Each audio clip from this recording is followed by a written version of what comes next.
Hello, boys and girls. Have a pleasant day. Welcome back to NADAR'S Senior Voice channel. As you all know, we are in chapter 6, Control Structures.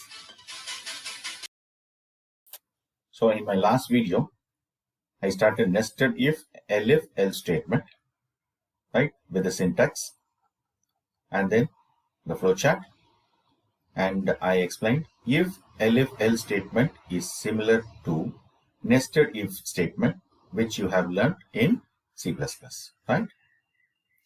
And the example based on if, elif statement. And I explained about if, in, if not in, right? And then I started iteration or looping construct with example. And in my last video, I concluded with while loop. Today, I'm going to start for loop, right? So while loop with syntax and the flowchart with example. Already I explained in my last video. Today, I'm going to start for loop.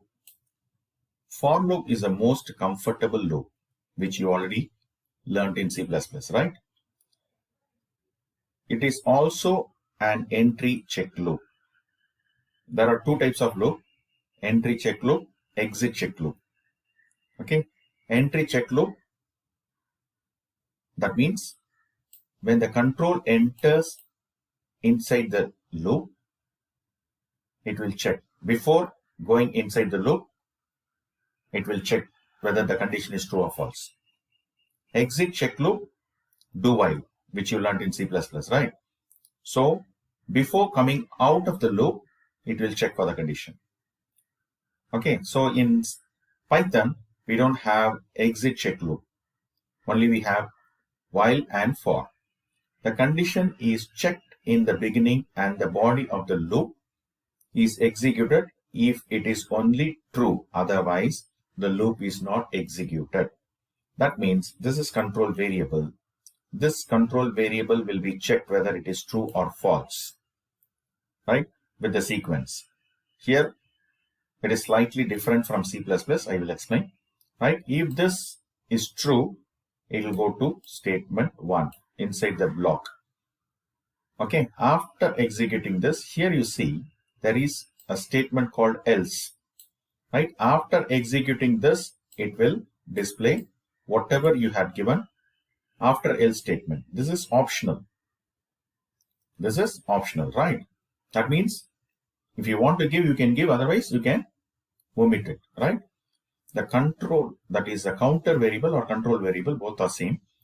The counter variable mentioned in the syntax is similar to the control variable that we used in for loop of C++. And the sequence referred to the initial, final, and increment value. Do you remember last year for syntax? For initial variable, semicolon, control variable or checking, semicolon, increment or decrement. Is it clear? So usually in Python, for loop uses range. This is sequence. This one, right? So this range includes all these things. This range function includes initial, final, and increment value. Understood? Range function in the sequence to specify the initial, final, and increment values. Range function generates a list of values starting from start till stop minus 1. What do you mean by stop minus 1? I'll explain. See, this is range.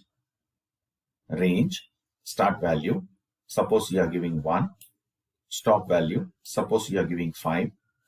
And step value, you are giving 1. Now this stop value, here you see stop minus 1. That means it will check only up to 5 minus 1, that is 4. That means 1, 2, 4.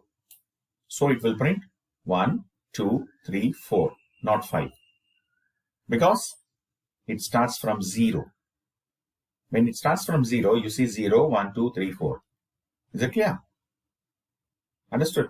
So Start value refers to the initial value, that is 1. Stop value refers to the final value, that is 5. Step value that increments the value, that is 1. Is it clear now? I'll explain with one example. Range 1, that is start value. 30, end value. 1, step value. Now here you see, we'll start the range of values from 1 and end at 29. Why? Because stop minus 1. Understood? So it will print numbers from 1 to 29. If you want 1 to 30, here you have to give 31. Is it clear? Right. We will see another example. 2, start value. Stop value 30. Increment 2. Right? So first it will print 2 and then increment will be added with the initial value. 2 plus 2 is 4. Then 4 plus 2 is 6. Then 6 plus 2 is 8. Then so like that it goes on. Like that it goes on. Okay. Right. And here you see, we'll start the range of values from 2 and end at 28. 28 because 30 minus 1, 29. Okay. Understood? So here you see the range. Range 30. So initial value we are giving 30. And end with 3 minus 3. That means 30 minus 3. That is, it will print 30 and then minus 3, 27. 27 minus 3 like that. So here you see, we'll start the range of values from 30 and end at 6. Is it clear?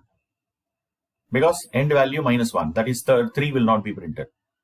And here you see, range 20, only stop value you had given. That means initial value will be taken 1, increment will be taken 1. Okay, we'll consider this value 20 as the end value, that is upper limit, and starts the range count from 0 to 19. Remember, always range function will work till stop minus 1 value only. Is it clear? We will see the flowchart. For each item in sequence, see here, last item reach. Suppose yes means it will go to exit loop. That means it will be out of the loop. Suppose no, body of the loop, again it will repeat.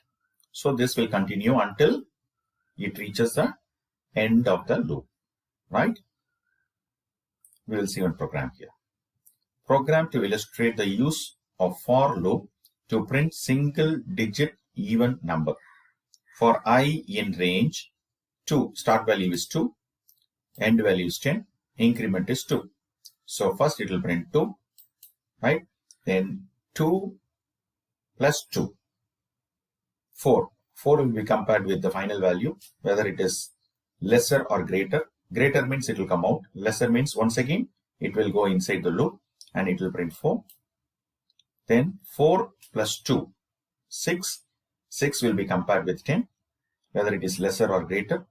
Yes, it is lesser, so 6 will be printed. Then 6 plus 2 is 8. 8 will be compared with 10. So 8 is lesser, so 8 will be printed. And always remember 10 minus 1, that is 9. Okay, 9 plus 2 is 11. So 11 will be compared with the 10.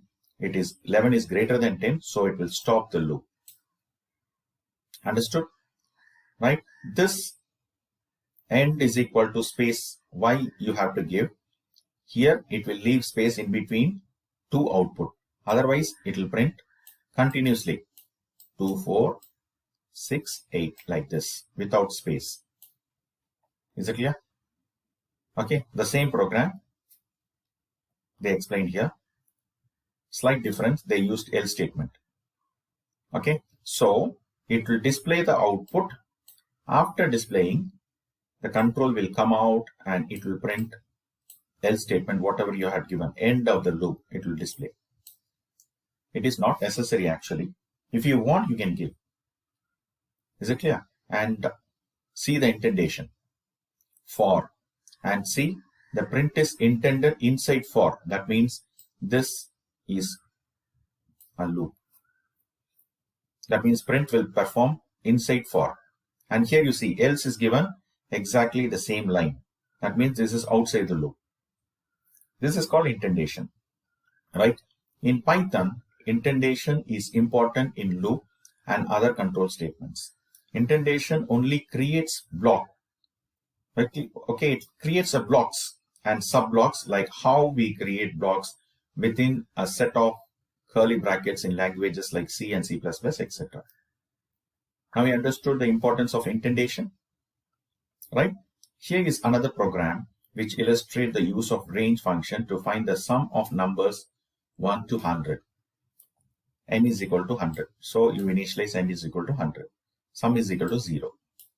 Now here you see for counter is a variable in range 1 starting, n plus 1 ending, right? That means n is nothing but 100. 100 plus 1, that means 101 minus 1, that is 100. Okay, so the loop will repeat up till 100. 1 to 100. Is it clear? And here you are given a counter to sum the number. Sum means 1 plus 2 plus 3 plus 4 plus 5 up till 100. So first what will this counter will do? Counter will take value 1. Okay, and the end value is 100. So 1 is less than 100. Yes, it will go inside. Sum is 0. 0 plus 1 is 1. Sum will have 1 now. Is it clear? Now it will come here, right? And 1 plus 1 is 2. 2 will be compared with 100. 2 is less than 100. Yes, it will go here. Already sum is having 1. Counter is having 2. 1 plus 2 is 3. So 3 will be stored in sum. So like this, it will accumulate all the values in sum. Finally, once it reaches the end, after checking whether the final value is 100, then it will come out. Right here you see sum of 1 until %d. Okay, so this %d, it represents an integer. So if you have %d, what happens? It prints wherever you have given %d, whatever value is stored in the particular variable. Suppose here you see %d I had given, and what it does, so it prints an integer in the place of it, right? It prints an integer, right? Well, see, what is the value for n? What is the value for n? Come on, tell. Yes, 100, because see here, 100. Okay, and then what will be the value for sum? The total accumulated value which is stored in sum, that is 5550. Is it clear? Now we understood. Okay, so this %d usually we uses in C. So in the above code, n is initialized to 100, sum is initialized to 0. The for loop starts executing from 1. For every iteration, the value of sum is added with the value of the counter variable and stored in sum. This one, right? Note that the for loop will iterate from 1 till the upper limit minus 1. Upper limit we had given 101 minus 1, that is 100, right? That is the value of n is set as 100. So this loop will iterate for the values from 1 to 99 only. Suppose if you give only 1 comma n, but we had given n plus 1. So that is the reason why we have set the upper limit as n plus 1. Is it clear? Understood? Understood about this %d? Wherever you give this %d, whatever value is stored in that particular variable will be displayed. So first n variable will be displayed, that is 100. Second, the sum which is stored in sum inside for will be displayed second. Is it clear? Understood? Right. So the range function can also take value from string, list, dictionary, etc.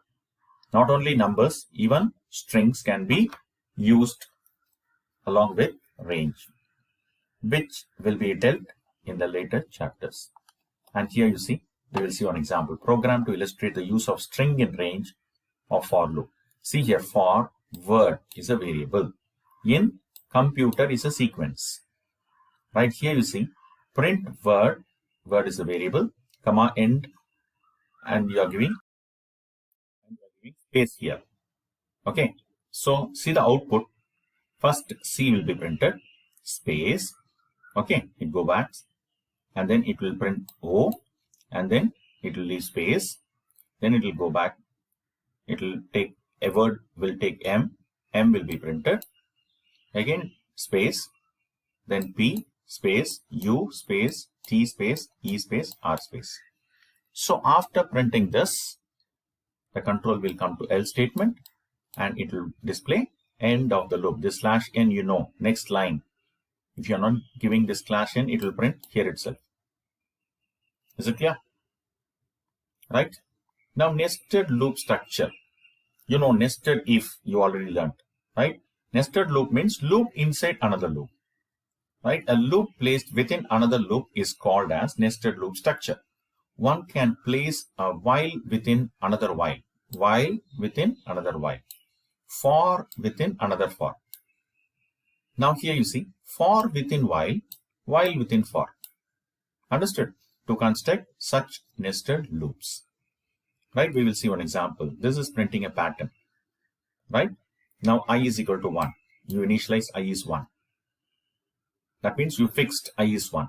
While I is lesser than or equal to 6, I is 1.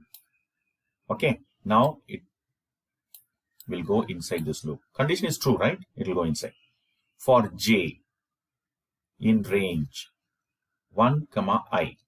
Okay, j you have not initialized, so 0. Right? So 1, I. You know I is 1. So 1, 1. That means this will repeat only once. Print j. Now this space will leave space in between each and every character while printing. Okay. First word will take C and C will be printed. Next space, so it will leave space. Then once again it will go back. Word will take C, O now. So O will be printed and then space. Right? It will go back now. Word will take M will be printed. Right? And it will leave space like that. P space U space T space E space R. So after completing the process, the control will come to else statement and end of the loop. Before you had given /n, new line, right? That means the control will come to the next line. End of loop. Suppose if you did not give /n, it will print end of the loop here. Is it clear? Any doubt? Right. Nested loop structure. You already learned nested if, right? Loop inside loop. A loop placed within another loop is called as nested loop structure. One can place a while within while, that is while loop inside another while, for within another for within while within for. These are the combination, right? Okay, to construct a nested loop. Now we will see one example. This is a pattern. You print 1 first and 1 and 2, 1, 2, 3, 1, 2, 3, 4, and 1, 2, 3, 4, 5. Right? Now I is equal to 1. You fixed I is 1. While I is 1. 1 is lesser than 6. That means this loop will repeat 5 times. 1, 2, 3, 4, 5. Why 5 times? Here you are given 6. Right? Why you are given? Because upper limit minus 1. Is it clear? So for j in range, so 1 is lesser than 6. Yes, the control goes inside. Now for j in range 1, 1. You know 1, I is 1. So 1, 1. So j will take 1. Print j. So 1 is printed and it will come to the next line. Why? Because here only one time this loop will repeat. Okay, see the indentation. while is intended inside for. Print is intended inside for. Okay, while is intended, sorry, for is intended inside while, and print is intended inside for. Is it clear? So this, after printing this, the control will come to the next line. Now here you see /n, so it will come to the next line, right? And then see, this is intended inside while, so I plus is equal to 1, which is equal to I is equal to I plus 1. I plus 1, right? I is 1. 1 plus 1 is 2. So I will become 2 now. Now control will go here. Don't get confused. Now I will become 2. 2 is lesser than 6. Yes, it will go inside. Now 1 comma 2.